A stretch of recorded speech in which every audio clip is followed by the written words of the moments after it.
What's up, Superhumans? BT here. Just over a month ago, I decided to try my hand at minimalism. You know, I have a lot of stuff, and most of that stuff is pretty darn cool, but it was piling up and driving me a little batty. So I decided to tackle my excessive clothing collection first by using Project 333. That's where you strip down, pun intended, your wardrobe down to 33 items, and you use just those 33 items for 3 months. But as you can see here, if you're doing a little mental counting, this looks like way more than 33 items. This used to be shoes, and now it's just those. This used to be completely full, all three of these, of hats.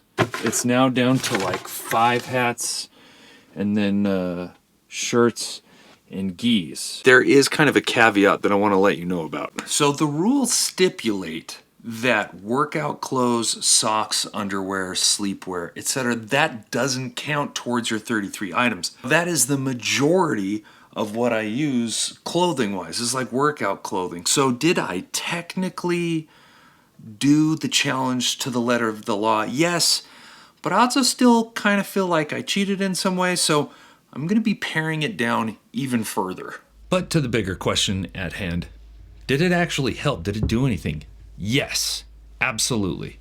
As overcrowded as my closet was, it doesn't hold a candle compared to this. This is my closet. I've got a wall full of bags over there, a wall you can't see that is chock full of gear to shoot all of these videos, plus another massive shelf system with a ton of gear and an entire closet full of gear.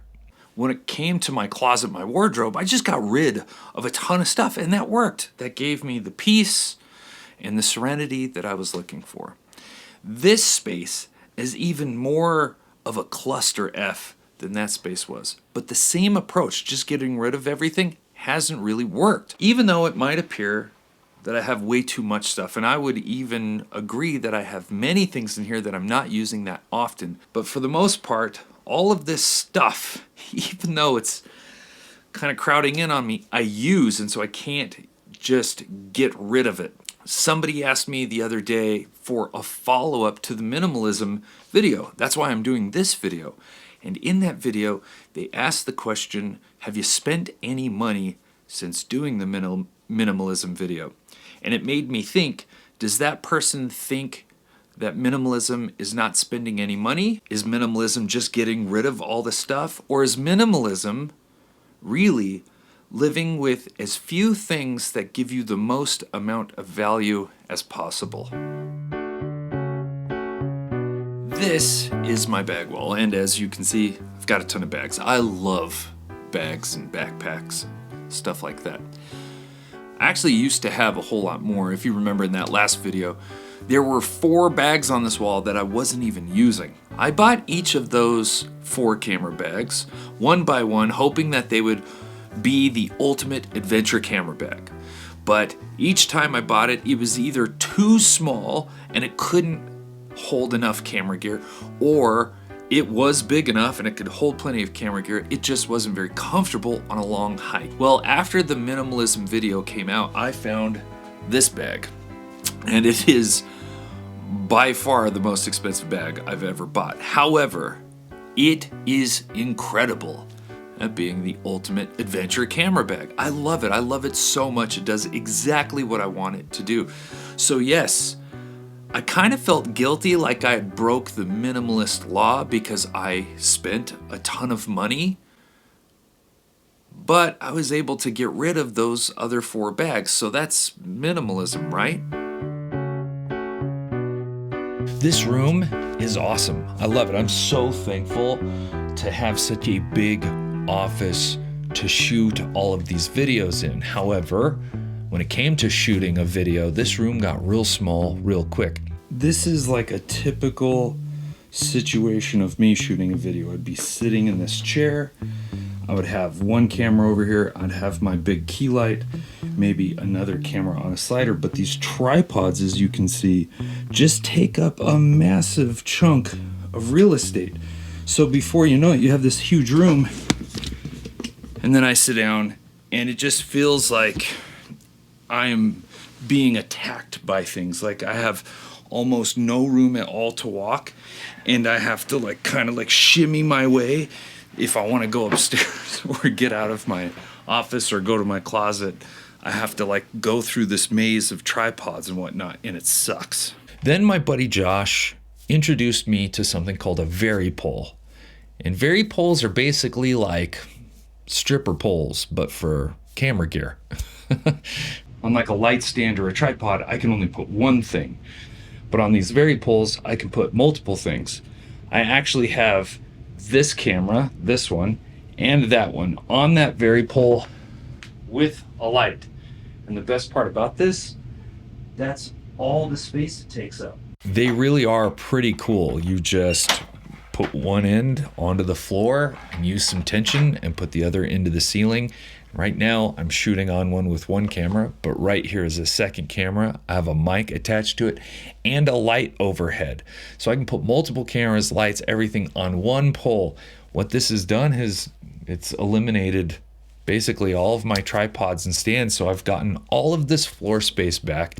Plus, it's made me so much more efficient when it comes to shooting these videos. We'll talk about that here in a second.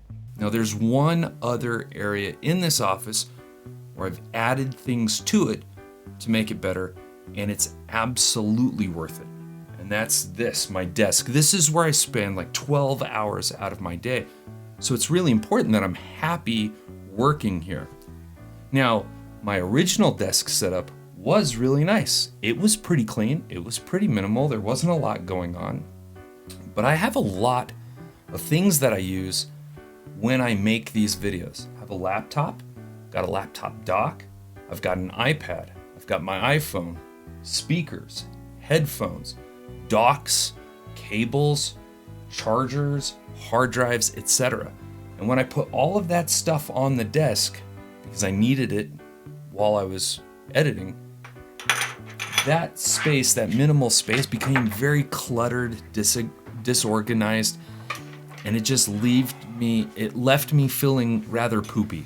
But now, thanks to a company called GroveMade and GroveMade partnering with me on this video, I have a much more elegant desk solution. I'm just so much happier. It's hard to convey through this video how nice it is to have everything tucked away and no cables showing. So yes, they were kind enough to send me a few items, an iPhone stand that replaced my old one because it's just so much better, a headphone stand that, I'll be honest, just holds headphones, but it's beautiful, it's weighted really nice. I know this is gonna sound silly, but I have to use headphones a lot, and I had no space on my desk to have them, so I ended up hanging them up and having to stand and interrupting what I'm doing to grab them. It's kind of annoying. Now they're just within arm's reach. The thing that brings the room together, as the dude would say from The Big Lebowski, is this monitor stand. I had no idea, just raising my monitor up, 5 or 6 inches in my speakers and their stands would make such a big impact. But what it's allowed me to do is actually get rid of a laptop stand, move my laptop onto this shelf. You can kind of see it there. It's now tucked away, basically invisible. My iPad slides underneath it so you can't see it, but I can still get to it quickly. I got this shelf too for it, and this holds all of the cables and the hard drives and the small rig tool, the USB-C cables that would kind of infest this area. Now this just neatly slides out of the way. My laptop dock has my hard drives plugged in, but you can't see the cables. And it's left me with enough space that I've put my Rodecaster Pro 2 on here. That's the thing I use for podcasting. And now it's just clean and organized and tidy. And that just makes me feel good. And if you sit behind a desk, if you do creative work, being able to stay in the flow for hours on end is really important. And this little desk shelf has allowed me to do that. So thank you, GroveMade, for partnering with me. And I'm excited to showcase some of the other products that I'm going to be buying for the studio remodel. So when I do that, you'll definitely see that video. I want to wrap up this minimalism experience with a couple of things. One, getting rid of all of my clothes for the most part did wonders for me. I spend a whole lot less time stressing about things that are pretty insignificant, if I'm being honest. I now have all the clothes that I really love, and I have been able to give some clothes away that maybe somebody else gets to enjoy. Number two, spending money in the pursuit of minimalism seems somewhat counterintuitive. It almost might be not worth it because it was pretty expensive, but just what it's done for my productivity and taking the distraction and the overstimulation out of my brain, totally worth it. So my initial impression of minimalism was just living off of the least amount of stuff possible. And now my understanding of minimalism is living with the things that provide you the most value and getting rid of things that don't. I am so much more happy with this thing. Just being able to operate everything off a remote. Sitting here, I literally just sit here, turn, film, put it back, and I'm done. So I now have a desk that I love to work at. It makes me happy. I think that's really important. You know, I think if you're going to sit behind a desk and do creative work, you should be creatively inspired and love where you're working at. Anyway, I'm starting to ramble because I didn't really script this video at all. And this is what happens when you don't script. Okay, make sure you subscribe for the connection video coming up and hit like because it does just wonders with the YouTube algorithm. Other than that, I'll catch you later. Peace.